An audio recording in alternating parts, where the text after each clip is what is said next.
પોરબંદર ચોપાટી પર vocal for લોકલનું dome ધરાશાયી થયો। મહાનગરપાલિકા આયોજિત સખી મંડળ વોકલ ફોર લોકલ મેળા ગ્રાઉન્ડનો ડોમ ધરાશાયી। હવામાન વિભાગની આગાહીના પગલે પોરબંદર પોર્ટ પર 3 નંબરનું સિગ્નલ લગાવેલ। 40 થી 60 કિલોમીટરની ઝડપે પવન ફૂંકાવાની હવામાન વિભાગની હતી આગાહી।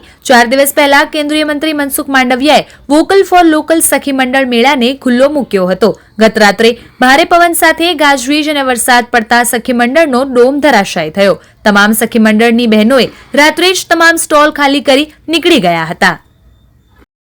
થોડા દિવસ પહેલા જ મનસુખ માંડવિયા દ્વારા વોકલ ફોર લોકલ સખી મંડળના એક ડોમનું આયોજન કરવામાં આવ્યું હતું। તેની અંદર 100 થી વધુ સ્ટોલ હતા, પરંતુ ગઈકાલે જે આગાહી હતી વરસાદની તેને પગલે જે 3 નંબરનું સિગ્નલ પણ મૂકવામાં આવ્યું હતું, તે બાદ મધ્યરાત્રિએ જે વરસાદ જે ખાબક્યો હતો, વરસાદને પવનને કારણે જે સખી મંડળનો ડોમ છે તે અત્યારે ધરાશાયી થઈ ચૂક્યો છે। મોટા ભાગનો જે ડોમ છે તેના તમામ વિસ્તારો જે છે તે ધરાશાયી થઈ ચૂક્યા છે। 100 જેટલા સ્ટોલ અંદાજિત આ ડોમની અંદર હતા। તે તમામ સ્ટોલ ધારકની મહિલાઓએ ગઈ રાત્રે જ ક્યાંક આ સ્ટોલ મૂકીને જવું પડ્યું હતું ને માંડ કરીને પોતાનો માલ સામાન છે તેમાં મોટું નુકસાન ન થાય તે માટે જે ગાભા પોટલા કહેવાય તે ભરીને અહીંથી રવાના થઈ ચૂક્યા હતા। પરંતુ આ ડોમ જે છે તેની અંદર હજુ પણ ક્યાંક મોટા ભાગનું જે ઉપર પડદા છે તેની અંદર પાણી પણ ભરાયેલું છે।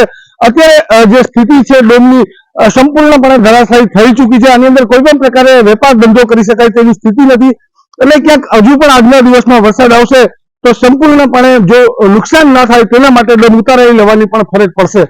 ચેતન ઠકરાર, TNG, પોરબંદર।